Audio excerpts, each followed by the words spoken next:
Abdul Fattah আল বোরহান আর মোহাম্মদ হামদান দাগালো। চ্যানেলে এই দুইটা নাম মাঝে মধ্যেই আপনারা শুনেছেন। সুদানের গৃহযুদ্ধ নিয়ে আমি বেশ কিছু ভিডিও বানিয়েছি, তবে আজকের ভিডিওটা সরাসরি জাস্ট সুদানের গল্প নিয়ে হবে না। আজকে আমরা আমাদের গল্প শুনব। আমরা বাংলাদেশ এমন একটা দেশ যাকে আসলে বিশ্বের সকল দেশের সাথে তুলনা করলে বেশিরভাগ দিকেই খুবই ছোট মনে হবে, মিলিটারির দিক থেকে তো অবশ্যই। কিন্তু সেই দেশটাই একটা সময় পর্যন্ত জাতিসংঘে শান্তিরক্ষা মিশনের ইতিহাসের সর্বোচ্চ সংখ্যক সৈন্য পাঠানোর রেকর্ড করেছিল। 2024 সালের ডেটা মতে আমরা এখনও থার্ড বা সেকেন্ডে ওঠানামা করি। গালফ ওয়ারের পর ইউনিকম, বসনিয়ায় ইউএন প্রোফর আর মালির মিনুসমা মিশন সহ বিশ্বের প্রায় 25টা দেশে 45টা পিস কিপিং মিশনে বাংলাদেশের প্রায় 83,000-এর বেশি সৈন্য অংশগ্রহণ করেছে। দেশ থেকে দূরে সম্পূর্ণ একটা নতুন পরিবেশে নেমে সাকসেসফুলি একটা শান্তিরক্ষা মিশন কমপ্লিট করা কিন্তু যেন তেন ব্যাপার না। জানের ভয় এখানে সবসময়ই থাকে। একটা গুলি, তাতেই দেশ থেকে 1000 মাইল দূরে সবকিছু শেষ হয়ে যেতেই পারে। তাও আমাদের সেনাবাহিনী পিছু হটে নাই কখনো। কিন্তু এই বছরের ডিসেম্বরেই আমাদের বিজয় দিবসের 2 দিন আগে সুদানে শত্রুর ড্রোন অ্যাটাকে প্রাণ হারায় সেখানে শান্তিরক্ষা মিশনে অবস্থান করা বাংলাদেশের মোট 6 জন সেনা, আর আহত হয় আরও 9 জন। আমাদের আজকের ভিডিওটা সেই দিনে কি হয়েছিল সেইটা নিয়ে এবং সারা বিশ্বব্যাপী শান্তিরক্ষা মিশনে বাংলাদেশ সেনাবাহিনীর কি অবদান সেটা নিয়ে। সুদান আর দক্ষিণ সুদানের ঠিক মাঝখানে অবস্থিত একটা জায়গা হচ্ছে আবেই। ধারণা করা হয় সুদান আর সাউথ সুদান মিলিয়ে যত তেল আছে তার প্রায় 70% জাস্ট এই জায়গার মাটির নিচে অবস্থান করে। বুঝতেই পারছেন, এইটা জানার পর থেকে স্বাভাবিকভাবেই এই জায়গা নিয়ে যুদ্ধ আর জ্ঞানজামের কোনো অভাব হয় নাই। 2005 সালের কম্প্রিহেন্সিভ পিস অ্যাগ্রিমেন্টের মাধ্যমে একে বিশেষ প্রশাসনিক এলাকা হিসেবে ঘোষণা করা হয়। তারপর 2009-এ পার্মানেন্ট কোর্ট অফ আর্বিট্রেশন এর বর্ডার ঠিক করে দিলে সেইটা আবার কারোই পছন্দ হলো না। এরপর আপনারা জানেন 2011-তে সুদান ভেঙে 2টা আলাদা রাষ্ট্র তৈরি হয়। একটার নাম সুদান থাকে আর অন্যটা সাউথ সুদান।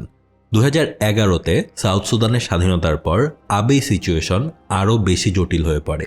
সাউথ সুদানের স্বাধীনতার সময়টাতেই এই আবেইকে পুরোপুরি কন্ট্রোলে নিয়ে নেয় সুদান। অজস্র মানুষ খুন হয় আর ঘর ছাড়া হয়। সবচেয়ে বেশি অ্যাটাকের শিকার হয় আবেইয়ের নেটিভ মানুষেরা, যারা এনগক ডিঙ্কা গ্রুপের সদস্য। এটার একটা কারণ, তারা আরব হিসেবে কনসিডার্ড হতো না এবং স্বাধীনতা যুদ্ধের সময় তারা সাউথ সুদানের পক্ষে ছিল।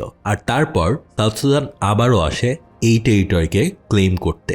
কেউ কাউকে এক চুলো ছাড় দিতে রাজি ছিল না। এই অবস্থাতেই জাতিসংঘের অন্তর্বর্তীকালীন নিরাপত্তা বাহিনী বা ইউনিসফাকে ডিপ্লয় করা হয় আবেইয়ের ইন্টারনাল সিকিউরিটি মেনটেন করার জন্য।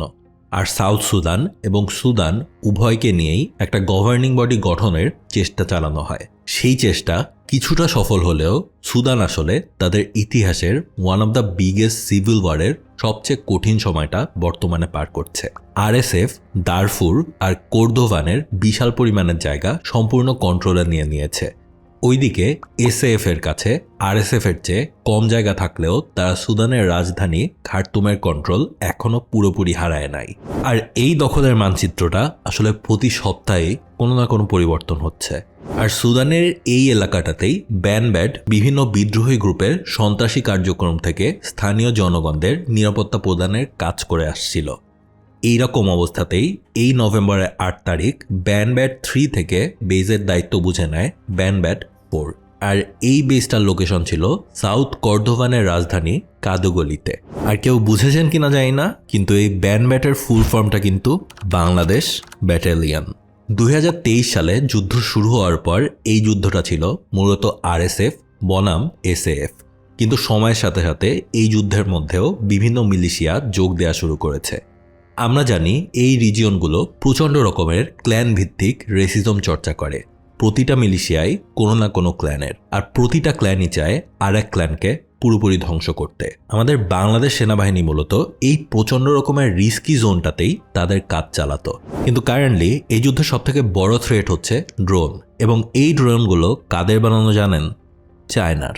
ইউনাইটেড নেশনস বা জাতিসংঘ কিন্তু সুদানের কাছে কোনো ধরনেরই অস্ত্র না বেচার জন্য আদেশ দিয়ে রেখেছিল, যেটাকে বলা হয় আর্মস এম্বার্গো। কিন্তু আরএসএফ এর একটা অ্যাটাকের ফুটেজ বিশ্লেষণ করে অ্যামনেস্টি ইন্টারন্যাশনাল ডিসিশনে আসে যে তারা চাইনিজ GB-50A গাইডেড বোম আর 155 মিলিমিটার AH-4 হাউইটজার্স ইউজ করছে। এই ওয়েপেনগুলোর ইউজ এর আগে অন্য কোথাও হয় নাই, অ্যান্ড এগুলোকে বানায় নরিনকো গ্রুপ বা China north industries group corporation limited. তার মানে বুঝতে পারছেন ওয়ার্ল্ড ওয়াইড কিন্তু চায়নার দিকে আঙুল যেতেই পারে, কিন্তু তারপরেও যাচ্ছে না। কারণটা কি? কারণ সুদান এগুলো ডিরেক্ট চায়না থেকে আনছে না, এগুলো ইউএই ঘুরে তাদের কাছে আসছে। এতে করে চায়না বলতে পারে তারা ওয়েপেন সেল করছে আসলে আরব আমিরাতের কাছে। আবার আরব আমিরাতের কিছু বলতে হচ্ছে না, কারণ তেলের টাকায় তাদের অন্যতম বন্ধু এখন হচ্ছে আমেরিকা। চাইনিজ টেকের রিসেন্ট একটা ইউজ ছিল 2025-এর 7 নভেম্বর।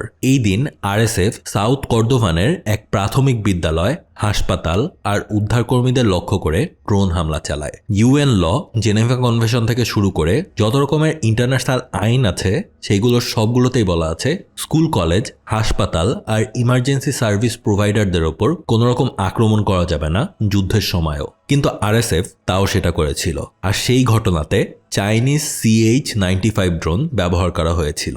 100 জনেরও বেশি সিভিলিয়ান সেদিন মারা যায়, যাদের মধ্যে অন্তত 46 জন ছিল শিশু। এরপর 13 ডিসেম্বর 2025 শনিবার দুপুর 2:30 থেকে ব্যানব্যাট 4-এর সকল সদস্য তাদের রুটিন মাফিক কাজ করছিল। বিকাল 3:40-এর দিকে প্রথম অ্যাটাকটা আসে তাদের ওপর।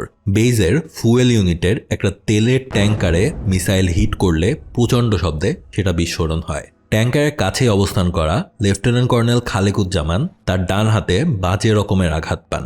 সেকেন্ডের মধ্যেই আর্মির কিছু সদস্য আগুন নেভানোর জন্য ছুটে যায়। মাথায় রাখবেন এটা ফুয়েল ট্যাঙ্কার, সো যে কোনো সময় একটা বিরাট বিস্ফোরণ আবারও হতে পারে এই সৃষ্ট আগুন থেকে। এই হুট করে হওয়া অ্যাটাকের শক কাটিয়ে উঠতে না উঠতেই 3:45 মিনিটে আর একটা মিসাইল ফুয়েল বাঙ্কারে হিট করলে এবার পুরো ফুয়েল ইউনিটেই ভয়াবহ আগুন ছড়িয়ে পড়ে।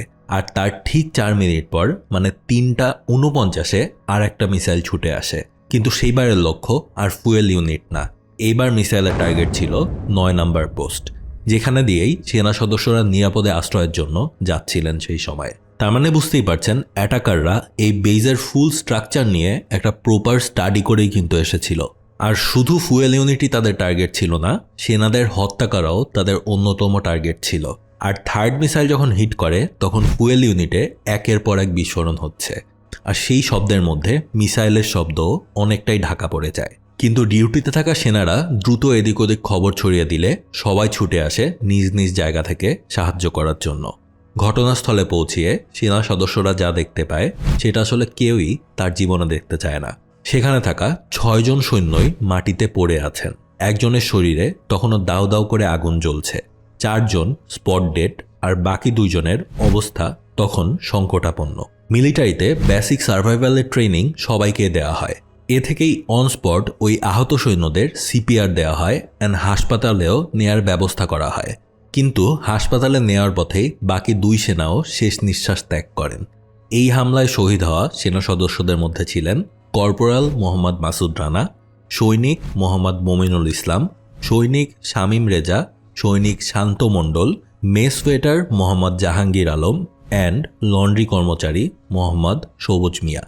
এর পাশাপাশি আরও 9 জন শান্তিরক্ষী সেদিন আহত হন, যাদের মধ্যে ল্যান্স কর্পোরাল মহিবুল ইসলাম, সৈনিক মেজবাউল কবির, মোসাম্মদ উম্মে হানি আক্তার এর অবস্থা বেশ বাজেই ছিল। অলমোস্ট 2.5 ঘন্টা চেষ্টায় তাদের রক্তক্ষরণ তখন থামানো যায়, কিন্তু সন্ত্রাসীরা তখন আবার জ্যামার বসিয়ে রেখেছিল বলে ইনস্ট্যান্টলি কেস ভ্যাক বা ক্যাজুয়ালিটি ইভ্যাকুয়েশন সম্ভব হয় নাই। লাইভ ডেথ সিচুয়েশনের সিদ্ধান্ত নেওয়া হয় এভাবে বসে থাকা যাবে না, কারণ যে কোনো সময় আবার অ্যাটাক আসতেই পারে। আহতদের বেস থেকে বের করে নিয়ে যেতেই হবে। সো জীবনের ঝুঁকি নিয়ে আর্মির একটা টিম আহতদের নিয়ে ঝড়ের বেগে বেরিয়ে যায় বেস থেকে।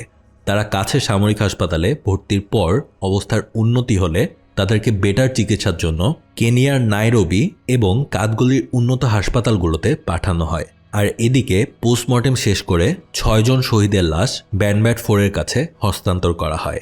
14 ডিসেম্বর রবিবার ভোরের প্রথম আলোয় কাদগুলি লজিস্টিক বেজে তাদের জানাজা সম্পন্ন হয়। তার কয়েক ঘন্টা পর হেলিকপ্টার করে তাদের মৃতদেহ দেশে নিয়ে আসার প্রসেস শুরু হয়। এরপর 20 ডিসেম্বর 2025 এই কিছুদিন আগে এমিরেটস এয়ারলাইন্সে করে হজরত শাহজালাল আন্তর্জাতিক বিমানবন্দর ঢাকায় শহীদেরা এসে নামে। বাংলাদেশ সেনাবাহিনীর চিফ অফ জেনারেল স্টাফ তাদের মৃতদেহ গ্রহণ করেন। সে সময় বেসামরিক বিমান চলাচল কর্তৃপক্ষের চেয়ারম্যান, বাংলাদেশ জাতিসংঘের ভারপ্রাপ্ত আবাসিক প্রতিনিধি, আবেইতে মোতায়েনরত জাতিসংঘ মিশন ইউনেস্কো এর মিশন প্রধানের প্রতিনিধি, পররাষ্ট্র মন্ত্রণালয়ের ডিজি, ওভারসিজ অপারেশনের পরিদপ্তরের পরিচালক সহ সেনা সদরের ঊর্ধ্বতন কর্মকর্তা এবং মিডিয়ার অনেক মানুষই উপস্থিত ছিলেন। আপনাদের মধ্যে অনেকেই এই নিউজটা অবশ্যই তখন খেয়াল করেছেন। তারপর দিন 21 ডিসেম্বর রাষ্ট্রীয় মর্যাদায় ঢাকা সেনানিবাসের কেন্দ্রীয় মসজিদ প্রাঙ্গণে শহীদদের জানাজা অনুষ্ঠিত হয়। বাংলাদেশের এই সেনারা যে দূরের একটা দেশে শান্তি রক্ষায় নিজেদের জীবন বিলিয়ে দিলেন, এইটা যেন তেন কথা না। এইটা নিয়ে মোটামুটি পৃথিবীর সকল মেজর পেপারেই নিউজ এসেছে। কিন্তু তারপরও একটা প্রশ্ন আমাদের মাথায় তো ঘুরছেই, এরপর কি হবে? এর আফটারম্যাথটা আসলে কি হবে? সুদানের সরকার দাবি করেছে এটা আরএসএফ এর কাজ, আর আরএসএফ আবার বলেছে এসবের সাথে তাদের কোনো সম্পর্ক নাই। ইউএন পিসকিপাররা কখনোই কোনো দল বা আর্মির ওপর সরাসরি অ্যাটাক করে না আনলেস সেটা সেলফ ডিফেন্স বা ক্রিমিনাল প্রুফ সেখানে আসে। সো এদের ওপর অ্যাটাক আসা মানে দুইটা জিনিস, হয় যারা অ্যাটাক করেছে তারা আসলেই ক্রিমিনাল এবং যাদের ইন্টারন্যাশনাল লয়ের প্রতি সামান্যতম সম্মান নাই, আর অথবা ইউএন পিসকিপিং মিশন থাকার কারণে তাদের আসলে বিশাল কোনো একটা লস হচ্ছে। আমি এখানে বলবো দুইটা কারণে ঠিক হওয়ার সম্ভাবনা বেশি, কারণ এই অ্যাটাকের ঠিক 1 মাস আগে ইউএন সিকিউরিটি কাউন্সিলের মিটিংয়ে আরও 1 বছরের জন্য এই মিশন দীর্ঘ করার ভোট পাশ করা হয়। দুই সুদানের মধ্যেই সবথেকে বেশি তেল যেখানে, সেই জায়গাটাতে একদম বিদেশি সৈন্য বসে বসে মানুষের সেবা করছে, শান্তি রাখছে, এইটা ওদের ভালো লাগবে না, সেইটাই স্বাভাবিক। আর হয়তো এই জন্যই এই হামলা। কিন্তু তাও একটা প্রশ্ন মাথায় ঘুরপাক খায়, এখানে 6 জন বাংলাদেশি না হয়ে 6 জন আমেরিকান হলে কি পুরো দুনিয়া এই একইভাবেই রিয়্যাক্ট করত? এখানেই কি শেষ হতো কাহিনী, কিংবা শুধুই শোকবার্তা জানিয়ে ইউনাইটেড নেশনস কি চুপ করে যেত? কে জানে। সো এই ছিল ভিডিও। আপনারা জানেন ডিসেম্বর থেকে আমি একটা নতুন সিরিজ শুরু করেছি, বাংলাদেশের বিভিন্ন ফ্রন্টের আনসাং হিরোরা আমাদের স্বাধীনতার পর থেকে বা স্বাধীনতার সময় বলতে পারেন, যেভাবে আমাদের দেশের জন্য কাজ করে গিয়েছে, যেসব স্যাক্রিফাইস করেছে, সেগুলো নিয়েই এই সিরিজটা। তো এই সিরিজের এই 3rd ভিডিওটাতে আমি একটু আউট অফ দ্য বক্স যাওয়ার ট্রাই করলাম। আপনারা জানেন এর আগের 2টা ভিডিও আমরা একটা স্পেসিফিক অঞ্চল নিয়েই করেছিলাম। এইবার সেই অঞ্চল থেকে বের হয়ে পুরো দেশের বাইরেই, ইভেন বলতে পারেন মহাদেশের বাইরেই অন্য একটা কন্টিনেন্টে গিয়েও কীভাবে আমাদের সেনাবাহিনীর বিভিন্ন নাম না জানা সদস্যরাই শান্তি রক্ষায় কাজ করে যাচ্ছে। তো আপনারা জানিয়েন এই ভিডিওটা কেমন লাগলো। Until my next upload, have a good week, good by.